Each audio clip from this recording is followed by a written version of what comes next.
यह कहानी एक ऐसे युग की है जब सौंदर्य को व्यक्ति की पहचान और भाग्य का निर्धारक माना जाता था।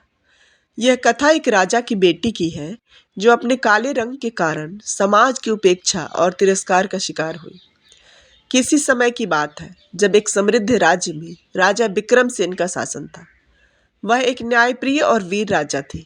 उनकी वीरता और बुद्धिमानी की मिसाल पूरे राज्य में दी जाती थी। उनकी रानी महारानी सुमित्रा अत्यंत सुंदर और कोमल हृदय की महिला थी। वर्षों तक संतान न होने के कारण दोनों पति पत्नी बहुत चिंतित रहते थे। अंततः वर्षों की पूजा अर्चना और तपस्या के बाद महारानी गर्भवती हुई और राज्य में हर्ष की लहर दौड़ गई। राज्य के सभी लोग उत्सुकता से उस शुभ दिन का इंतजार करने लगे जब उन्हें अपना उत्तराधिकारी मिलेगा।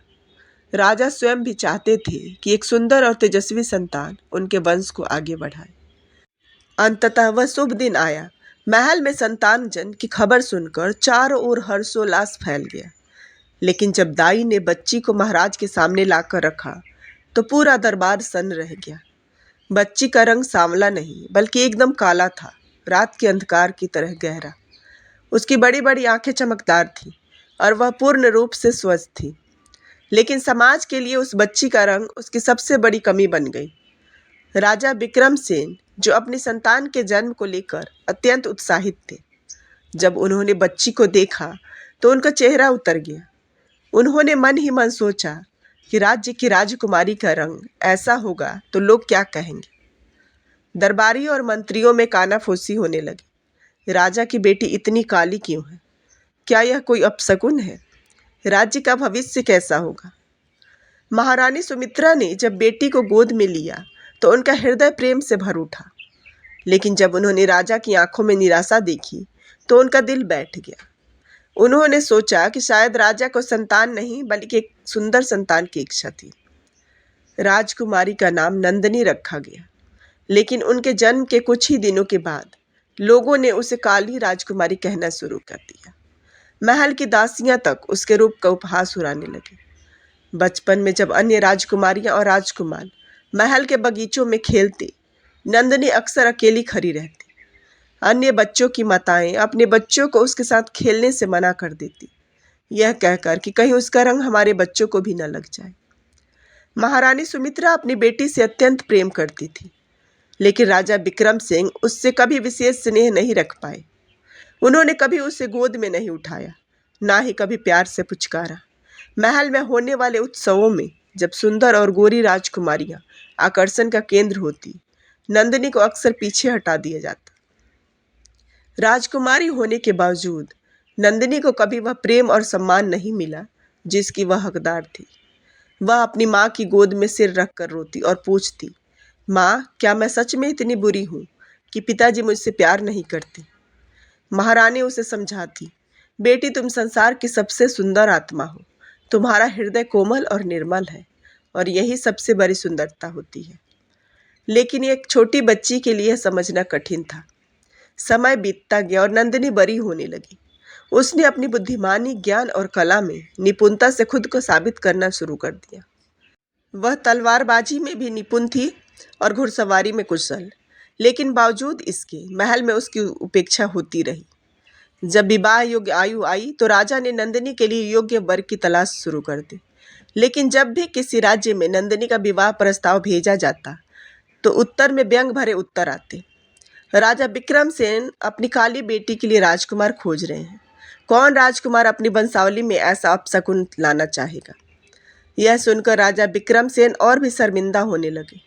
उन्होंने मन ही मन अपनी बेटी को ही इस स्थिति के लिए दोषी ठहराना शुरू कर दिया।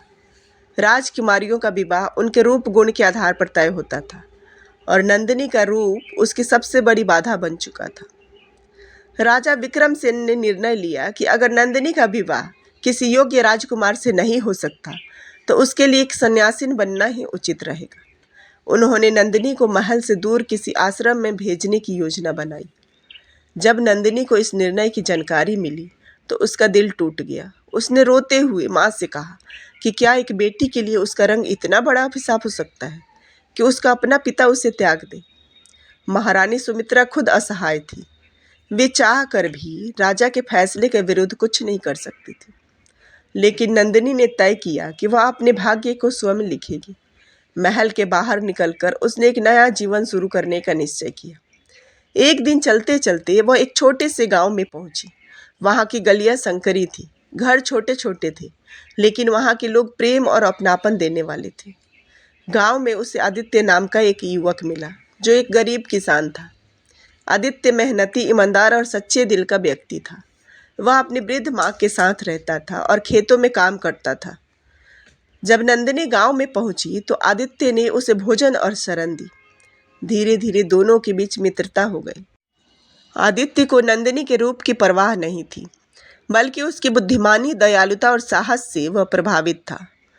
एक दिन नंदिनी ने आदित्य से पूछा, तुम्हें मेरे काले रंग से डर नहीं लगता? आदित्य हंसा और बोला, रंग से क्या होता है? मैं तो तुम्हारी आत्मा का रंग देखता हूँ, और वह दुनिया में सबसे सुंदर है। नंदिनी के जीवन में पहली बार किसी ने उसे उसके रूप के परे जाकर देखा था। वह आदित्य के प्रेम में पड़ गई। कुछ समय बाद नंदिनी और आदित्य ने विवाह कर लिया। वह एक राजकुमारी नहीं, बल्कि एक साधारण किसान की पत्नी थी, लेकिन पहली बार वह वास्तव में खुश थी। शुरुआती दिनों में राजमहल के ऐशो आराम से निकलकर गांव के साधारण जीवन में ढलना नंदिनी के लिए थोड़ा कठिन था, लेकिन आदित्य का प्रेम और गांव वालों का अपनापन उसे हर कठिनाई से पार करने की शक्ति देता रहा। अब नंदिनी सुबह जल्दी उठती, आदित्य के साथ खेतों में काम करती, मिट्टी के बर्तनों में खाना पकाती और गाय भैंसों की देखभाल करती। उसे इस कामों में अजीब सी खुशी महसूस होती। गांव की स्त्रियां उसे अपनी बहन की तरह मानने लगी। वे कहती कि राजकुमारी होते हुए भी तुम हमारे जैसी ही बन गई। नंदिनी हंसकर कहती कि राजकुमारी तो सिर्फ नाम की थी, असली सुख तो यहाँ है। आदित्य और नंदिनी का जीवन प्रेम से भरपूर था। वे एक दूसरे का हर परिस्थिति में साथ देते, हर मुश्किल में एक दूसरे का हाथ थामे रहते। उनके छोटे से घर में महलों जैसी शान नहीं थी, लेकिन वहाँ सच्चा प्यार और अपनापन था। कुछ समय बाद नंदिनी गर्भवती हुई, और जब वह खबर फैली तो पूरा गांव खुशी से झूम उठा। गांव की स्त्रियां उसकी देखभाल में लग गई। 9 महीने बाद नंदिनी ने एक सुंदर और स्वस्थ पुत्र को जन्म दिया। आदित्य ने जब पहली बार अपने पुत्र को गोद में लिया तो उसकी आंखों में खुशी के आंसू थे। उसने नंदिनी से कहा कि यह हमारी मेहनत और प्रेम का फल है नंदिनी। गांव वालों ने उत्सव मनाया, ढोल बजाए, मिठाइयाँ बांटी। सबको ऐसा लग रहा था जैसे किसी राजा के घर उत्तराधिकारी जन्मा हो। इस बीच राजा विक्रमसेन की तबीयत बहुत खराब हो गई थी। उन्हें अपनी बेटी की याद सताने लगी। एक दिन उन्होंने अपने सेनापति को भेजकर नंदिनी को बुलाने के लिए कहा। जब सेनापति गांव पहुंचा और नंदिनी को बताया कि राजा उससे बुला रहे हैं, तब वह कुछ पल के लिए शांत हो गई। कई वर्षों पहले उसी पिता ने उसे त्याग दिया था, परंतु अब वह कमजोर और असहाय थे। आदित्य ने उसका हाथ थामा और कहा, पिता तो पिता ही होते हैं नंदिनी, चलो उन्हें मिलकर आते हैं। नंदिनी अपने बेटे को गोद में लेकर महल पहुंची। राजा विक्रमसेन ने जैसे ही अपनी बेटी को देखा, उनकी आंखों में आंसू आ गए। उन्होंने कांपते हाथों से नंदिनी के सिर पर हाथ रखा और कहा, बेटी मुझे माफ़ कर दो। मैंने तुम्हारे रंग के कारण ठुकरा दिया, पर तुमने सिद्ध कर दिया कि असली सुंदरता दिल में होती है। नंदिनी की आंखों में आंसू थे। उसने पिता के पैर छुए और कहा, पिताजी मैंने आपको हमेशा सम्मान दिया है, लेकिन आज मैं एक बेटी नहीं बल्कि एक माँ बनकर आई हूँ।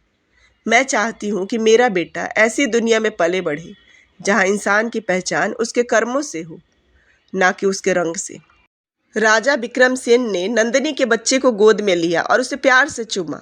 उनकी आंखों में संतोष था। इसके बाद नंदिनी अपने गांव लौट आई, जहां उसका असली संसार था, प्रेम, सम्मान और आत्मसम्मान से भरा संसार। यह कहानी हमें सिखाती है कि रंग रूप से अधिक व्यक्ति के गुण और कर्म मायने रखते हैं। असली खुशी धन और ऐश्वर्य में नहीं, बल्कि सच्चे रिश्तों और आत्मसम्मान में होती है। तो गाइज, अगर ये कहानी पसंद आई हो तो प्लीज़ इसे लाइक, शेयर एंड कमेंट करें, और हमारे चैनल को सब्सक्राइब करना ना भूलें। Thanks for watching.